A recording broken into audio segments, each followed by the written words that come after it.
عباده الذين اصطفى أما بعد মহেশখালীর মাটি জামাত ইসলামের ঘাঁটি।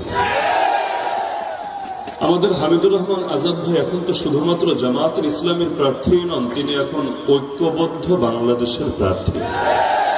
কারাগারে গিয়েছিল যারা, আজ ঐক্যবদ্ধ আছে তারা। বিগত সময়ে যাদের কারাগারে যাওয়া লাগে নাই, কোনো জুলুম সইতে হয় নাই, সেই মানুষগুলো আজ ঐক্যও নাই।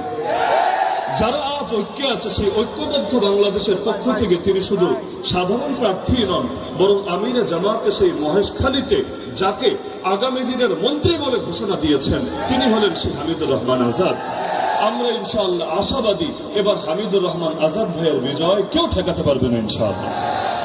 দ্বিতীয় বিষয় হল, এখন জামাত ইসলামী বিজয়টাকে একদম নিকটে দেখে কিছু মানুষের রাতের ঘুম হারাম হয়ে গিয়েছে। বিভিন্ন প্রোপাগান্ডা চালিয়ে মিথ্যা মিথ্যা অপবাদ দিয়ে জামাত ইসলামীকে দমিয়ে দেওয়ার চেষ্টা করা হচ্ছে। আমরা দেখতে পাচ্ছি নতুন করে কেউ কেউ মুক্তিযুদ্ধের কার্ডও খেলতে শুরু করে দিয়েছে। আর একটা অস্ত্র কয়বার ব্যবহার করা যায়? যখন অস্ত্র ভোতা হয়ে যায়, সেটা নতুন ভাবে ব্যবহার করে কোনো লাভ হয় না। দীর্ঘ প্রায় 1.5 যুগ যখন জামাতের সঙ্গে জোট করে থেকেছ, তখন তোমাদের এই মুক্তিযুদ্ধের কার্ডের কথা মনে পড়ে নাই? তখন তোমাদের চোখে জামাত ইসলামীকে রাজাকার যুদ্ধাপরাধী মনে হয় নাই? এমনকি জামাতের কাঁধে ভর করে 2001 থেকে 2006 যখন ক্ষমতার গদিতে বসে থেকেছ, তখন মনে হয় নাই যে মানুষগুলো রাজাকার, এই মানুষগুলো যুদ্ধাপরাধী? এমনকি দুইটা মন্ত্রণালয় তাদের হাতে তুলে দেওয়ার সময় তোমাদের মনে পড়ে নাই এই মানুষগুলো যুদ্ধাপরাধী, মানুষগুলো রাজাকার? এমনকি যখন যুদ্ধাপরাধীর অভিযোগ তুলে তাদেরকে কলঙ্কিত করার চেষ্টা করা হয়েছে, সেই সময় বেগম জিয়া, মরহুম বেগম জিয়া পর্যন্ত তাদের পক্ষে, মাজলুমদের পক্ষে প্রকাশ্যে অবস্থান নিয়ে প্রতিবাদ করেছে। আমি মনে করি আজ যারা এই রাজাকার আর যুদ্ধাপরাধী স্লোগান দিয়ে জামাত ইসলামীকে দমিয়ে দেওয়ার চেষ্টা করবে, এরা হলো শহীদ প্রেসিডেন্ট জিয়াউর রহমানের দুশমন, বেগম জিয়ার দুশমন। তৃতীয় পয়েন্ট হলো, কেউ কেউ নতুন সুর তুলছে জামাত ইসলামী নাকি ধর্ম ব্যবসায়ী। আরে পাগল, ধর্ম ব্যবসায়ী বলে কাকে? জামাত ইসলামীর প্রার্থীরা নির্বাচন আসলে নতুন করে মাথায় টুপি লাগায়, নির্বাচন আসলে নতুন করে গায়ে পাঞ্জাবি পরা শুরু করে না, নির্বাচন আসলে নতুন করে তারা নামাজি সাজে না, বরং নির্বাচন আসলেও যেমন সারা বছর থাকেও তেমন। তোমরা যারা নির্বাচন আসলে নতুন করে বেশ ধরো, তোমরাই না খাঁটি ধর্ম ব্যবসা। 4 নম্বর পয়েন্ট, কেউ কেউ স্লোগান তুলছে জামাত ইসলামী নাকি জান্নাতের টিকিট বিক্রি করছে।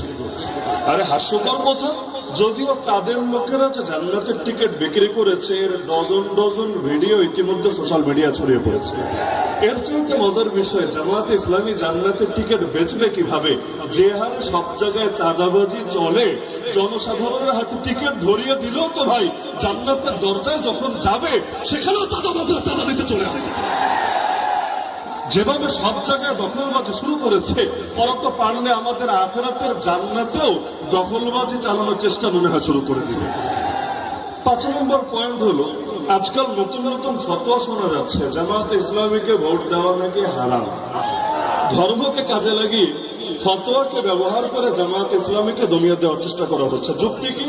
যুক্তি হলো তারা নাকি মওদুদের ইসলাম চায়, আর আমাদের সম্মানিত চাঁদাবাজ ভাইয়েরা মদিনার ইসলাম চায়। যদিও মদিনার ইসলাম তাদেরকে চাঁদাবাজি শেখায়, সন্ত্রাস শেখায়, খুন শেখায়, ধর্ষণ শেখায়, মাদক কারবারি শেখায়, কয়টার নাম বলবো আর শব্দের ভান্ডার ফুরিয়ে যাবে, তবুও তাদের মহান চরিত্র ফুটিয়ে তুলে শেষ করা যাবে। অথচ আমাকে বলেন, মওদুদের ইসলাম বলতে আলাদা কোনো ইসলাম আছে? আল্লাহ নবী যে ইসলাম নিয়ে এসেছেন, সেই ইসলামই তো আমাদের সকলের ইসলাম। নতুন কোন ইসলাম নাই আমাদের মাঝে। এমনকি সবচাইতে বেশি বলা হয় আমরা নাকি নবী বিদ্বেষী, সাহাবী বিদ্বেষী। নাউযুবিল্লাহ মিন যালিক। আপনারা নবী বিদ্বেষী না নবী প্রেমী? আপনারা নবীদেরকে পাপী মনে করেন না নিষ্পাপ মনে করেন? আপনারা সাহাবীদের বদনাম করেন না সাহাবীদের আদর্শ ধারণ করেন? আরে আজকের এই মহেশখালীর জনসমুদ্র দেখে যাও, মিডিয়াকে সামনে রেখে সারা দেশকে শুনিয়ে দিতে চাই, আজকের এই জনসমুদ্রকে একবার দেখে যাও। এই মানুষগুলো প্রকাশ্যে আল্লাহ নবীর পক্ষে এবং তার সাহাবীদের পক্ষে নিজেদের অবস্থান ব্যক্ত করেছে। সুতরাং খবরদার, খবরদার, আগামী দিনে প্রোপাগান্ডা চালাতে আসবে না।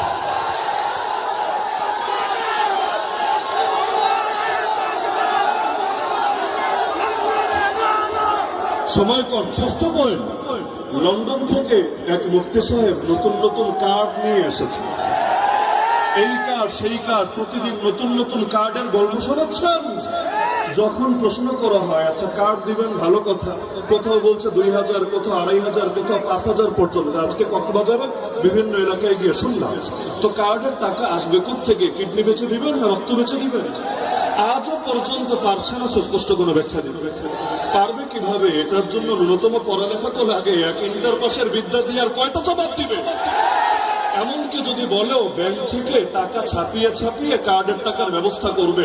আর যখন এভাবে টাকা ছাপাতে শুরু করবেন, প্রতিটা জিনিসের দাম যখন আকাশ ছোঁয়া হবে, বাজারে মূল্যস্ফীতি হবে, ওই সময় আপনার কার্ড দিয়ে আমাদের কোন ফায়দাটা হবে? ওই বাংলা একটা প্রবাদ আছে, ভিক্ষা লাগবে না কুত্তা সামলা। তখন তো জনগণ বলবে আরে তোদের কার্ড লাগবে না, দ্রব্যমূল্য সামলা। সর্বশেষ দুটো পয়েন্ট বলে আমি আমার আলোচনা শেষ করব। ইদানিং এমনকি এই এলাকার মধ্যেও আজকাল এমন এমন আওয়াজ তোলা হয়েছে, জামাত ক্ষমতায় গেলে নাকি শরিয়া কায়েম করবে না। এই জাতীয় একটা কথা বলা হয়েছে না? ওদেরকে ধরে জিজ্ঞেস করেন, পাগল শরিয়া বলতে বুঝিস কি? আগে ক্লিয়ার কর। শরিয়া মানে খালি চোরের হাত কাটা? শরিয়া মানে খালি কেউ জিনা করলে পাথর মেরে ফেলা? এর বাইরে শরিয়ার কোনো শিক্ষা নাই? আর আল্লাহ যেটা বলেছেন সেটাই তো শরিয়া, নবী যেটা শিখিয়েছেন সেটাই তো শরিয়া। জামাত কি বলছে? ক্ষমতায় গেলে ইনসাফ কায়েম করব। ইনসাফ কি শরিয়াত না? বৈষম্য দূর করব, এটাকে শরিয়াত না? গরিব দুঃখীর হক আদায় করব, এটাকে শরিয়াত না? নারীদের ইজ্জত নিয়ে কাউকে ছিনিয়ে মেরে খেলতে দেবো না, এটা শরিয়াত না? আরে তোমরা শরিয়াত বলতে বোঝাও কি? শরিয়াত বলতে বোঝাও কি? এমনকি তারা যে প্রলোভন দিচ্ছে ক্ষমতায় গেলে তারা শরিয়াত কায়েম করে উল্টিয়ে ফেলবে। এটা কোন শরিয়াত? গতকালও তো আমি দেখেছি, আমি নিজ কানে ভিডিও, সরাসরি তো ছিলাম না, এই মাঠের কথা বলছি। এই মাঠে আমার নাম ধরে নিকৃষ্ট ভাষায় গালিগালাজ করা হয়েছে নাকি হয় নাই? আমাকে আজকে এখানে আসতে দিবে না এরকম ঘোষণা এক অথর্ব দিয়েছে নাকি দেয় নাই? এই গিবত করো তোমাদের শরিয়াত, গালিগালাজ করো তোমাদের শরিয়াত, হুমকি ধমকি দেওয়া তোমাদের শরিয়াত, গুন্ডামি রাস্তারি করো তোমাদের শরিয়াত। বেটা ফাজিল ভোট দেবে টাকা দাও না। যতদিন একসাথে থাকো তখন কোনো দোষ নজরে পড়ে না, যখন আলাদা হও তখন ফতোয়া দিতে দ্বিধা করো না। মনে রাখবেন, আমরা ফতোয়াকে বিশ্বাস করি, কিন্তু ফতোয়া দিয়ে কেউ যদি ইসলামের জাগরণ, বাংলাদেশ পন্থীদের জাগরণ রুখে দিতে চায়, আমরা তাদেরকে সুযোগ কিছুতে দেব না। আমার সর্বশেষ পয়েন্ট, ভোট হলো আমানত, ভোট হলো ওয়াকালত, ভোট হলো সুপারিশ। সুতরাং ভোট দেওয়ার আগে আল্লাহর ওয়াস্তে প্রত্যেকে নিজের বিবেকের কাছে দায়বদ্ধ থেকে ভোট দিবেন ইনশাআল্লাহ। নাকি 500 টাকা আর 1000 টাকা পকেটে আসলেই ভোট সেদিকে দেওয়া শুরু করে দিবেন?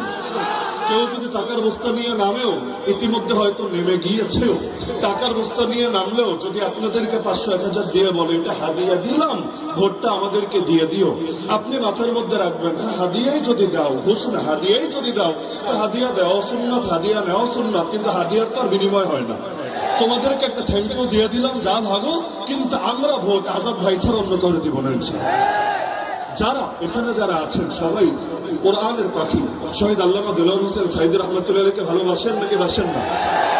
আজকে আমি জনসমুদ্রকে বলতে চাই, যারা আল্লামা সাইদিকে ভালোবাসেন আগামী 12 তারিখ দাঁড়িপাল্লায় ভোট দিবেন। যারা আগামী প্রধানমন্ত্রী ডাক্তার শফিকুর রহমানকে ভালোবাসেন আগামী 12 তারিখে দাঁড়িপাল্লায় ভোট দিবেন। যারা কওমি অঙ্গনে সবচাইতে বলিষ্ঠ কণ্ঠস্বর শেখুল হাদিস আল্লামা মামুনুল হক সাহেবকে ভালোবাসেন, তার প্রতিনিধিত্ব একটু আগে বলে গেলেন হযরত ওবায়দুল কাদের মাদনী সাহেব, আপনারাও দাঁড়িপাল্লায় ভোট দিবেন। যারা আমাকেও ভালোবাসেন প্রত্যেকে দাঁড়িপাল্লায় ভোট দিবেন। দাঁড়িপাল্লা ইনসাফের প্রতীক, দাঁড়িপাল্লা ন্যায়ের প্রতীক। দাঁড়িপাল্লাকে জয়যুক্ত করলে ইনশাআল্লাহ আগামীর বাংলাদেশ চাঁদাবাজদের হাতে যাবে না, খুনিদের হাতে যাবে না, টেম্পো স্টারদের হাতে যাবে না। আল্লাহ আমাদের সবাইকে 12 তারিখ বিজয় অর্জন করে বিজয়ের মিছিল করতে করতে ঘরে ফেরার তৌফিক দান করুন। আজকে সর্বশেষ দিনে, সর্বশেষ নির্বাচনের জনসভায় এই আলাপটা আমি রেখে গেলাম এবং পরবর্তীতে আসবো সেটা মিষ্টি খেতে ইনশাআল্লাহ। বিজয়ের মিষ্টি খাওয়াবেন ইনশাআল্লাহ। এখন মিষ্টি খাওয়ানোর জন্য যেটা করা লাগে সেটা করে দেখিয়ে দিবেন। আল্লাহ সবাইকে তৌফিক দান করুন। আসসালামু আলাইকুম ওয়া রাহমাতুল্লাহি ওয়া বারাকাতুহু।